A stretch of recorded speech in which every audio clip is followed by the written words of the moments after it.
What's up guys, Randall here from Go for Noobs, aka GOLANG for Beginners. Today's episode, we're going to take a look at how to create a Fibonacci number generator and do it in less than 5 minutes. Join us.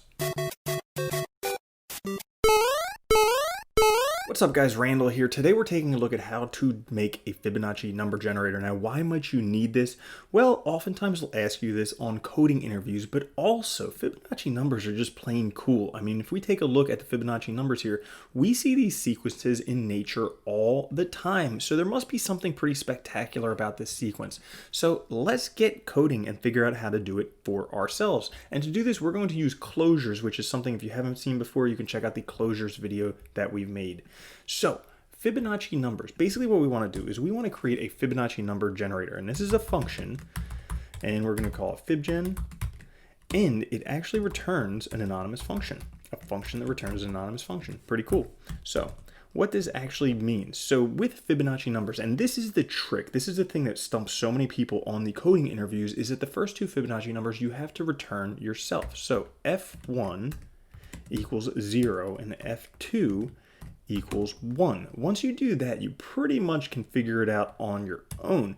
But what we're going to do here is this is where the closures come in handy. So we're going to return this anonymous function.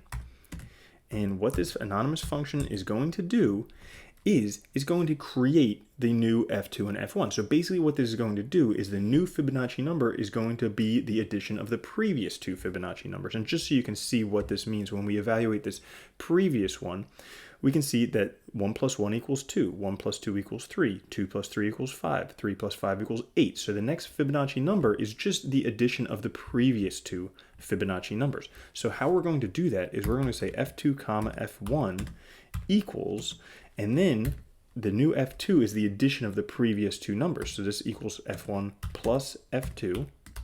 And then the new F1 equals F2. So that's just basically moving it up a notch. So we're taking the two numbers and we're just moving them up. And just to give you an example of what this is doing, is this is just each time it iterates, it's just moving up to the next two numbers, moving up to the next two numbers, moving up to the next two numbers. It's setting the new number equal to the sum of the previous numbers and just moving up.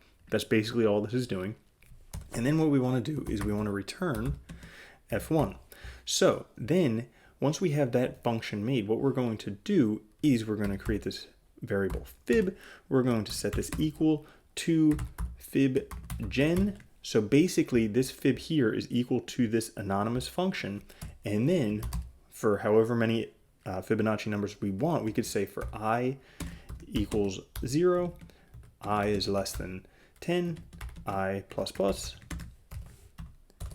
and we want to print, so we'll print and then fib and a space. And we also need to remember that this fib here is actually this anonymous function. So we're not printing the anonymous function, we're printing the int that's returned from that function, which is F1. So we need to evaluate this function here.